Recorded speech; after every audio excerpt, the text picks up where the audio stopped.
In this episode, the Formula One Italian Grand Prix, Indycar's season finale, and the WEC at Fuji. Welcome to episode 117 of the We Are Auto Show. What's up, Derek? Mr. Michael Rao, there was a lot of racing over the weekend. Yes, and in my travels, I missed all of it. Uh-oh. Yeah, I was traveling on Sunday, which just so happened to be the day that, all of the racing was happening. Yes. So I got to see exactly no racing, except for the YouTube highlights. It was wonderfully awful. Well, let's get you up to speed real quick. Please do. So, we had F1, and they were over in Italy. They were at Monza. The Temple of Speed, I believe. Is that correct? I think so. Yeah. Yes. The Autodrome, I think is what the old track was called. Correct. But they were at Ferrari's home track, so it was a sea of red, and interestingly enough, they had selected yellow as their team color. So it's slightly confusing to me. Yep. Didn't really understand that, but that's irrelevant. Before the race actually happened, Alex Albon came down with appendicitis. Oh! And he actually had to have surgery over the weekend, so he was not in his race car. So, Nick de Vries took his place in the Williams. I heard about that. Yes. And he actually did very well. That's a little bit of foreshadowing. But before the actual race started, we had qualifying, which was basically irrelevant because not every single, but half, I'd say almost half of the drivers and teams that were out there doing qualifying had either taken new components on their engines or upgraded or downgraded or did something to their car to make it more reliable, but took grid penalties for it. So after qualifying, you had a whole bunch of people shuffle around, and qualifying was pseudo irrelevant because cars were all going to shuffle around anyway, and even if you made it to the top, sometimes you'd get sent all the way to the back because you took a new engine anyway. Yeah, so it almost didn't matter. It almost didn't matter. So there's a debate going around that the FIA should start to take those penalties more seriously. And instead of doing grid penalties, you do 5-second, 10-second, 20-second penalties during the race in your pit stops. So like a 5-second stop and hold. Yes. Yee. I actually like that a lot. I really like that a whole lot. Especially since if you consider the fact that the front runners don't really matter where they start because they're still going to end on the front anyway. Right. But it would matter if all the front runners were starting to take 10-second stop and hold penalties because that's a big gap in F1. Yeah, that could be the difference between being a front runner and a mid-pack runner. Yes. So once the actual race got underway, Verstappen actually was one of those people who took a grid place penalty, and he started 7th place, even though he qualified 3rd, which was maybe he qualified 2nd. I think it was 2nd, and then he went to 7th, so he took a 5-place grid penalty. By the start of the 2nd lap, he was in 3rd place. So he went from 7th to 3rd in the first lap alone. And I think by the start of the 2nd lap, he was in 2nd. And then it was him versus Charles Leclerc, which is basically the points challenger at the moment. Charles. The hometown hero in Ferrari land. And there was some interesting battling between those two. There was some pit strategy shenanigans. Of note, Sebastian Vettel had his engine expire at lap 12. Oof. And Leclerc did come in, which put them all off kilter, and things got interesting tire strategy-wise. Ooh, so tire strategy came huge into play there. Yes, Leclerc was the only one to pit on that lap 12 incident, and he put on, I believe it was soft tires, which is interesting. That's early for softs. Yes, it is early. I feel like softs, you do that when you're 15 laps left, not when you're only 12 laps into a race. It is what it is. To me, that already sounds like Ferrari making another blunder. I wouldn't call it a blunder. They wanted to get off strategy from what Red Bull was doing because they couldn't handle the raw pace of the Red Bull. Yeah. It was a decision. I wouldn't call it a blunder, though. They didn't have a massive blunder this race, which was good to see. First race in as many as I can count, the Ferrari didn't have a massive blunder. Yes. I will say on lap 16, there was a radio call that came over the radio to Leclerc that said, "Can you please start short shifting?" That's all it said. So, what does that mean? What a year to be a Ferrari fan. What does that radio message mean to you? Something's not right. Something's going wrong in the engine. It sounds like it. Yes. So Luckily, you can't utilize all of your RPMs. no. Oh, that's wonderful. Not good 16 laps until like a with 50 lap race. a lot more laps left to go. Yeah. Another note, by lap 34, the pit sequencing basically had played itself out. Leclerc did pit. He got from his soft tires, he picked another set of softs, and he was eventually 19 seconds behind Verstappen, which is a lot. This is lap 34. It's only a 53 lap race, so he has 19 laps to make up 19 seconds. A second a lap is asking a lot. Asking a whole lot when you tell your driver, don't start short shifting. Yeah. You don't tell him that and then expect to catch up that much time. There's no way. But luckily for him, on lap 47, which is not very many laps raced, or not many laps left, Ricciardo's engine expires, causing a safety car. Ooh. So that means that everybody comes into the pits. All the drivers across the top 5 get reset. They're all on soft tires. Everything is in order. And then the race ends under safety car. Oh, okay.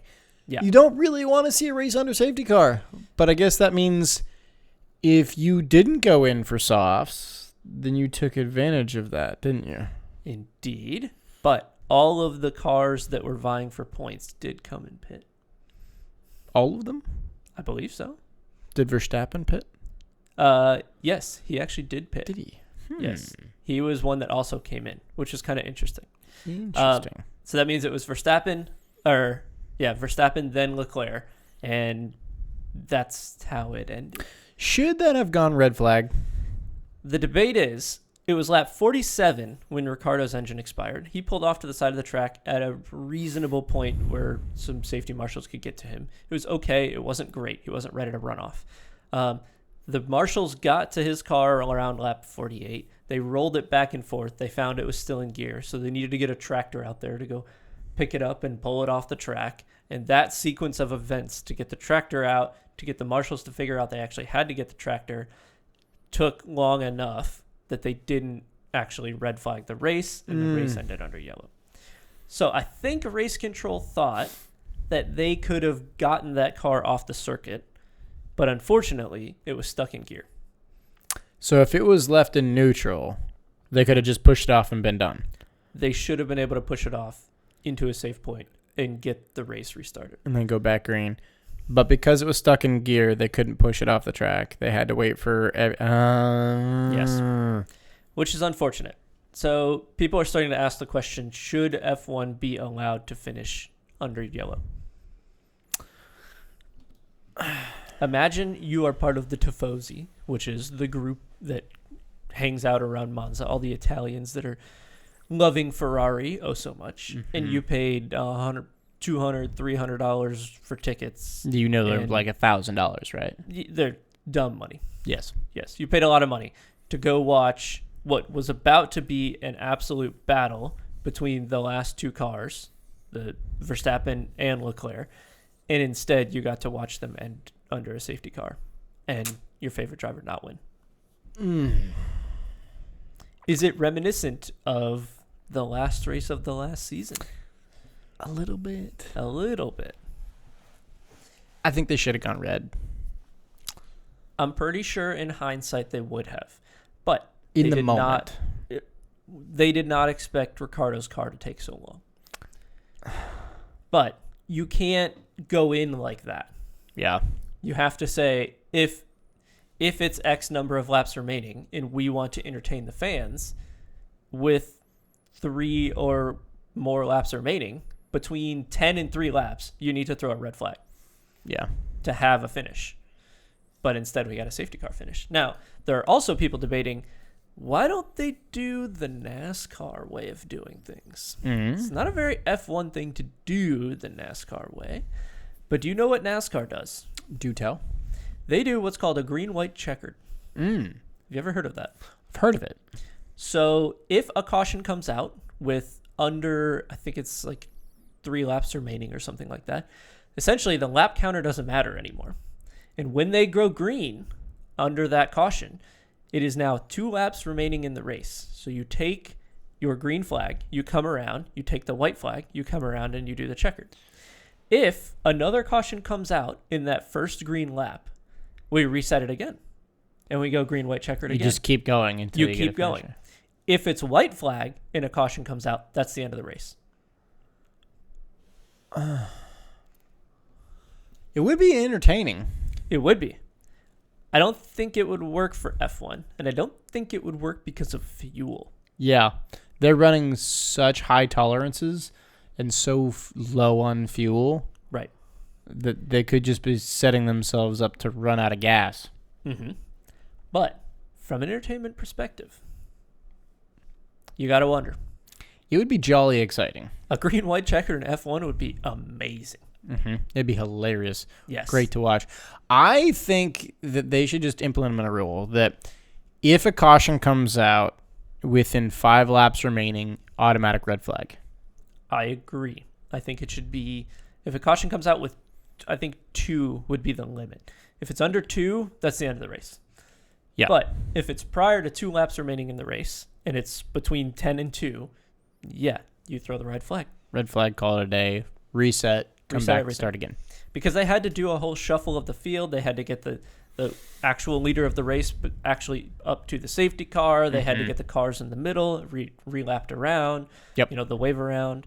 And it was, they did not even have the cars in order to be able to do the restart had Ricciardo's car come off the track anyway.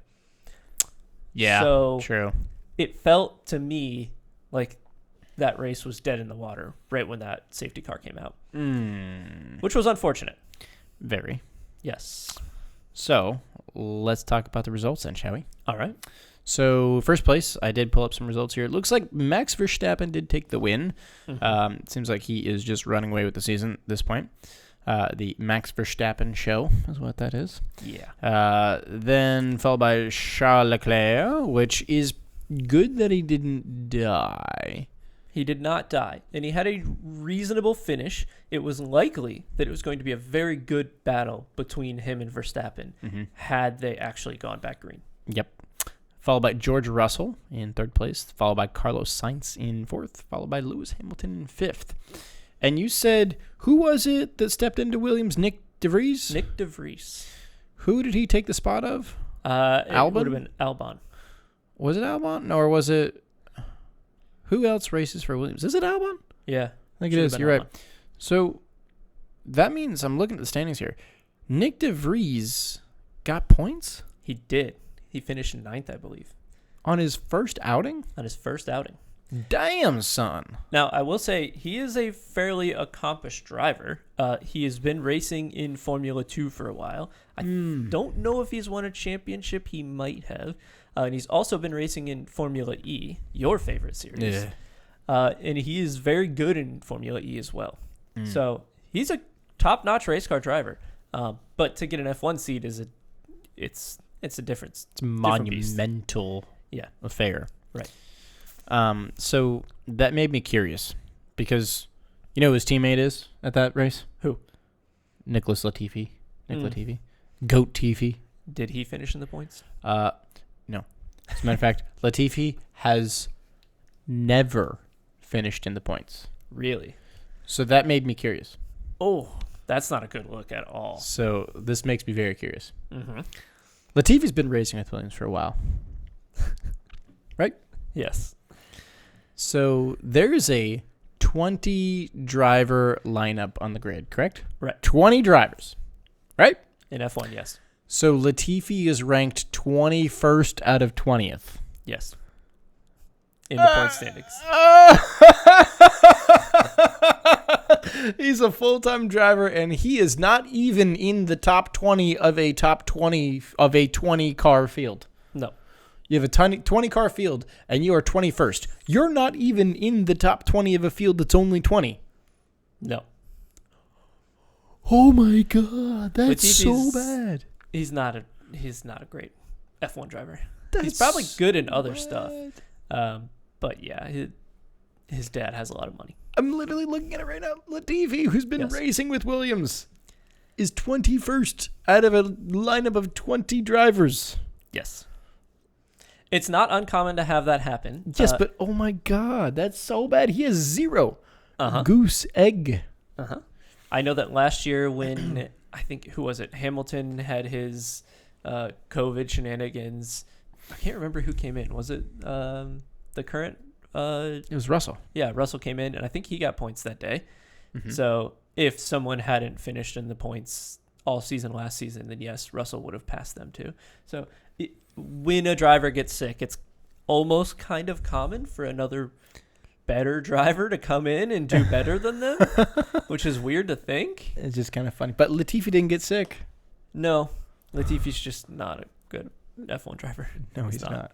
So real quick, let me give you the rundown on the current driver standings.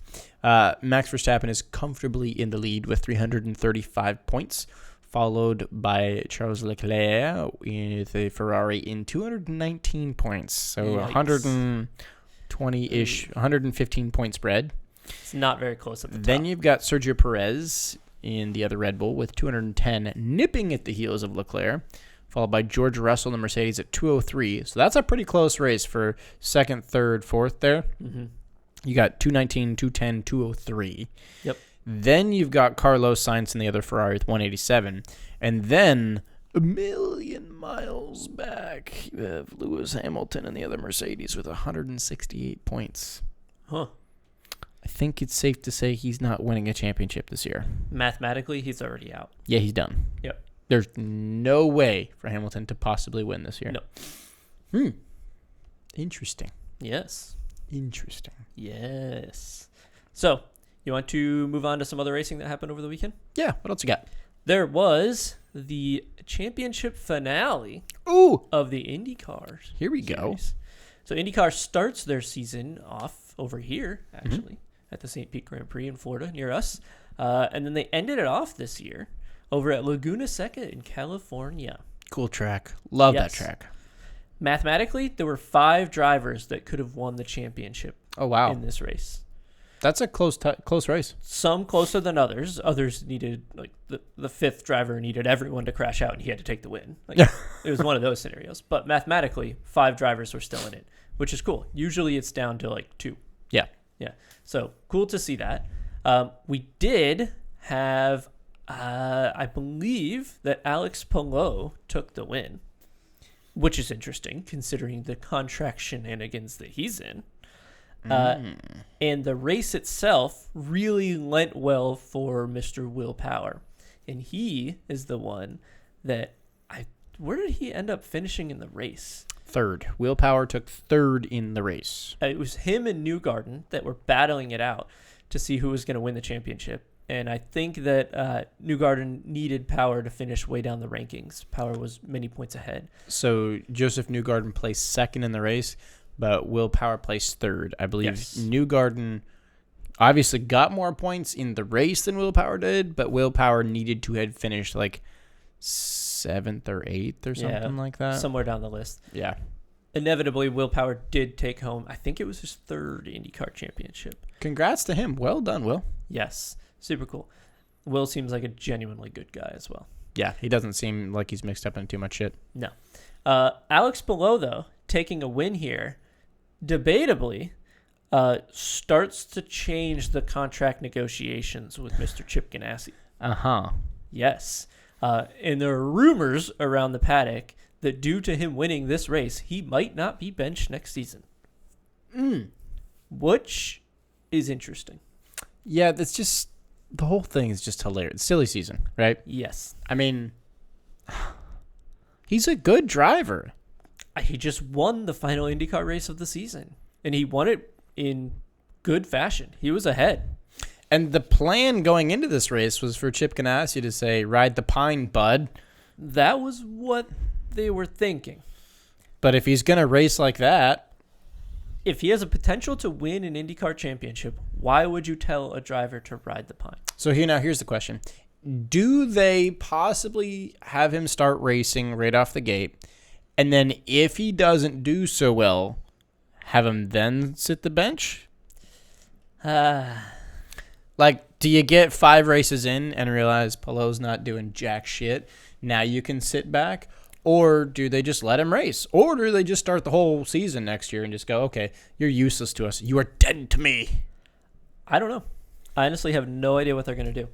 If I were them, if he just won one of the biggest races of the season at the end of the season, I'd let him drive.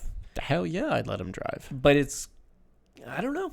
He's already been driving with this whole awkward thing going on behind the scenes anyway. I don't think it changes that much. If you think about it, if he's driving this well with the awkwardness, imagine how well he'd drive without the awkwardness. Right. And for those who don't know, the Chip Ganassi is suing Alex Palou for being in contract talks with McLaren and wanting out of IndyCar and wanting to get into F1. Yeah. So it put Chip Ganassi in a weird spot where his driver wants out, but his driver's winning races, and he has 1 year left on his contract, and he wants out of it, and what's going to happen next year, I don't know. Yeah. I don't know. It's a tough call. Tough call to make. Another interesting note that was going on in the paddock this weekend. There was not as much like paddock talk about the championship as there was about F1 drama, which is weird in the IndyCar paddock to have. But people were debating if you end up winning a championship in, say, IndyCar, you get an FIA license upgrade, which is what F1 uses to determine if you can drive F1, F2, F3. FIA is everywhere, right? Yep. Used in the WEC, at Le Mans, all that kind of stuff.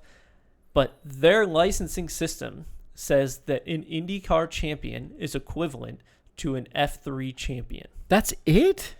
For those who don't know, F3 is a feeder series for F2, which is a feeder series to F1. So you have to go up the ladder to get to F1. So that's like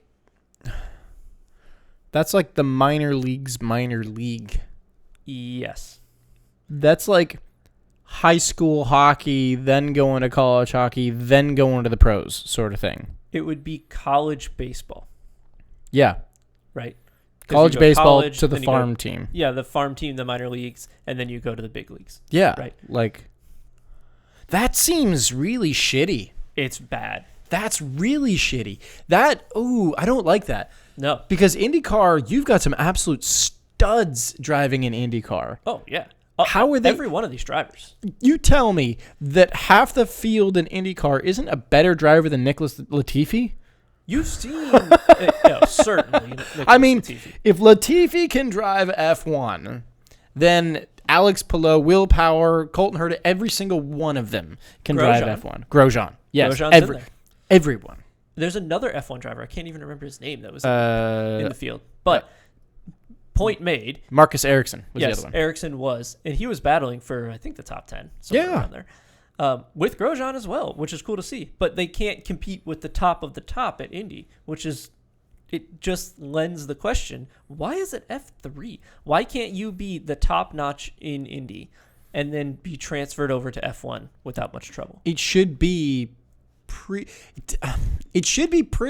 even keel. Like, my brain says it's the same concept. If I'm going to race DPI and IMSA and I want to go race what was hypercar in WEC.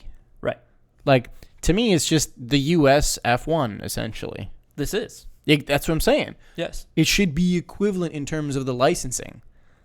I don't get it. I don't get it. I guess from the FIA's perspective, they want to have the feeder series apply more weight to the license. And I get that from their perspective. But also, it shouldn't be the best of the best in the U.S. Only gets you the minor leagues. Not even the minor leagues. That doesn't. I don't like that. No. I don't like that at all. That leaves a funny taste in my mouth. The FIA does weird things often. The FIA is very weird.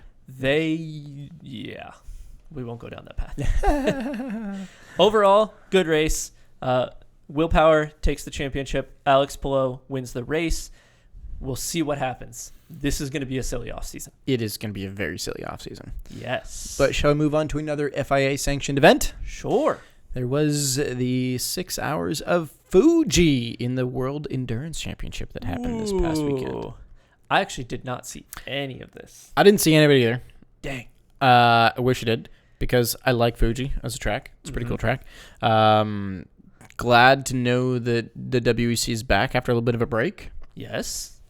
I believe that we had the Peugeot out there. Peugeots, plural. Plural Multiple. Peugeots. But, we did not have What? the Glickenhaus. Really? Which is what I was thinking was going to happen after Monza. Yes. Remember when at Monza, when the Peugeots made their initial entry, right?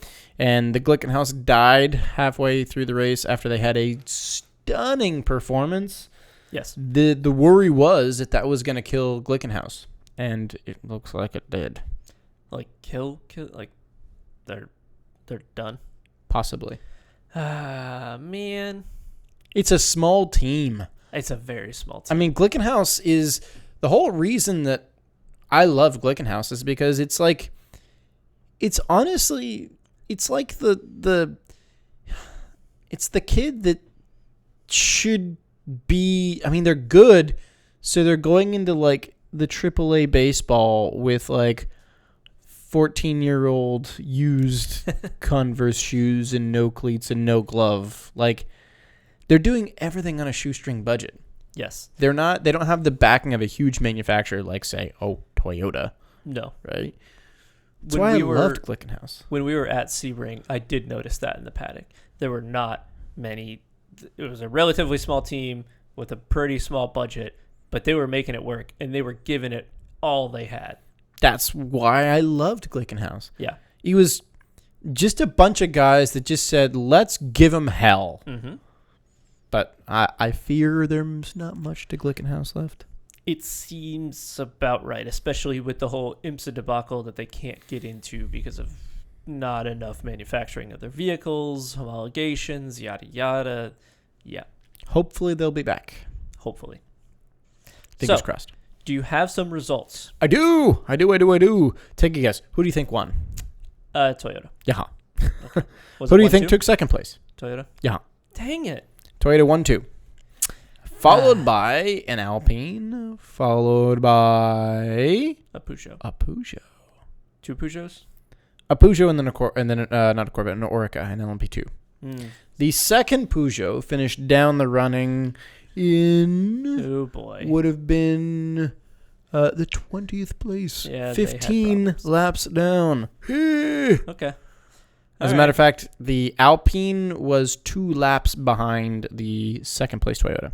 Yeah. So 1-2 was 2 laps in front of third place. Not really a great look. No. Oh, I just realized this. Did you know Dries Vanthoor was racing LMP2? No. Apparently, Dries Vanthoor took the win in LMP2 with the Orca. He was driving with Sean Galil and Robert Fryans.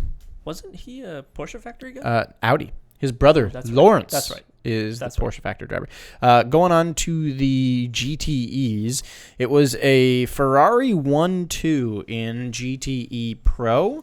That was the Ferrari, the number 51, driven by Alessandro Pierguidi and James Collado, followed by the number 52 Ferrari, driven by Miguel Molina and Antonio Fuoco.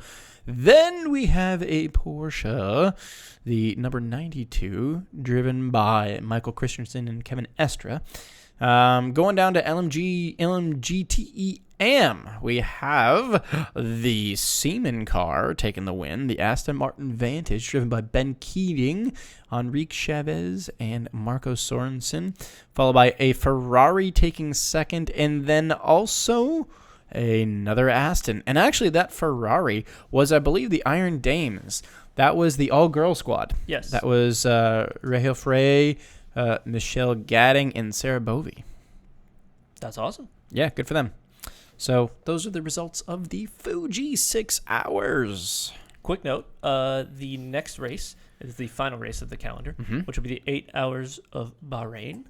and that will be on November 12th. Boring track to watch. It is. In The hypercar standings, the manufacturer points, we have Toyota in the lead at 147. We have Alpine in second at 121. And then Glickenhaus is down at 70. And Peugeot's way down there. You know what would be really cool? What? If both Toyotas just died at Bahrain and the Peugeots took 1, 2. Or, pardon me, the Alpines took 1, 2. Yeah, I think there's only one Alpine racing. You're right, there is. Yeah, there's only one. And then the Alpine Singular took 1.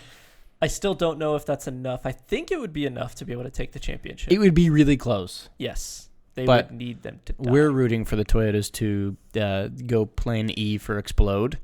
Don't worry. This will be the last race that they will have at Easy anyway. Yes, because 2023. Yes, let's go. Ooh, that looks like a Peugeot on fire. That does. He blowed up. An unfortunate ending. That's a cool picture of that Aston with the big mountain in the back. Yes. Or is that a volcano? Don't know. Whatever it is, it's a cool picture from Fuji. Yeah. Cool race. We'll see what happens next year. Yeah. That's what I'm looking forward to. That will be quite exciting. Jolly exciting, as they say. Yes. So, final bit of news here to talk about in the racing world. We have an answer of your favorite driver and where he's going next year. Oh, my favorite driver? Who's that? Your favorite driver. Who's that? Kyle Busch. Oh. From NASCAR. Real question. Is Kyle Busch anyone's actual favorite driver? No, absolutely not. No.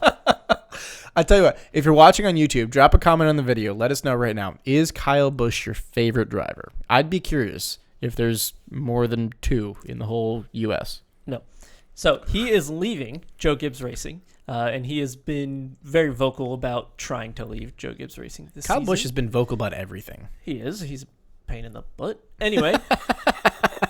He's joining in 2023 Richard Children's Racing. Yes. So he's going from a Toyota to a Chevrolet.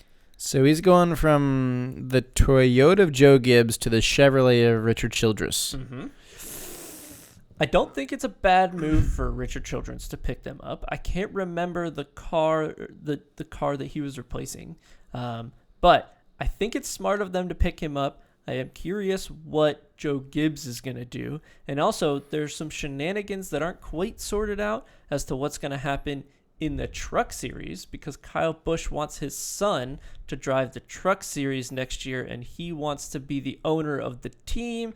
So now he has to swap from a Toyota to a Chevrolet, and that's kind of a bit unclear as to what's going to happen there. I don't want to be in the management of the teams and the drivers. It just seems like a giant pain in the ass. Yeah. Just like office drama, but for the public to see. For the public to see, and for a lot of money. Yeah. It's not like $20 on the line. Like I lost the office lottery. No, Bush's contracts are many, many millions of dollars. Like $20-30 million. For a guy that gets booed every time he goes to any race. Or gets cheered when his engine explodes. Yes. Oh, goodness. Yeah. So Busch finally has a seat for next season. Oh, good for him. Yes.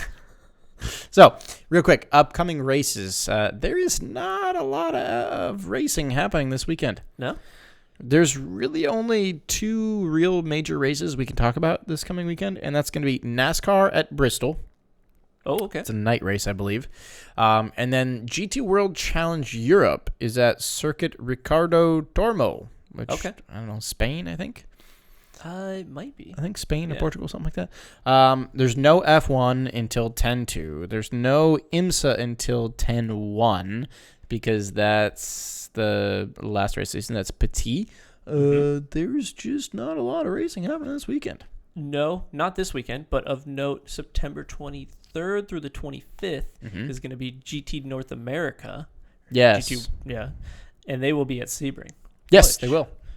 We should go. I would love to, but I'm working. I think I might be going with someone else. Might have some photos from that. Please do. Yes.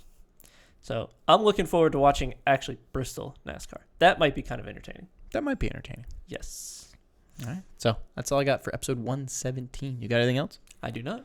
All right, it's going to wrap us up. Thanks so much for watching and listening. If you're watching on YouTube, please do hit the subscribe button and thumbs up on the video. Don't forget, throw a comment up there. Let us know what you think. If you're listening on audio only, please leave us a 5-star rating and review on your platform of choice. You know, your Apples and Googles and Spotifys and whatnot. Don't forget to follow us on social while you're out there. Facebook is We Are Auto. Instagram is We Are Auto _. YouTube is We Are Auto. And our website is weareauto.io, where you can catch all of your favorite past races. It's kind of like Netflix for gearheads, right? So check us out. And again, thanks so much. Catch you guys in the next one. Peace.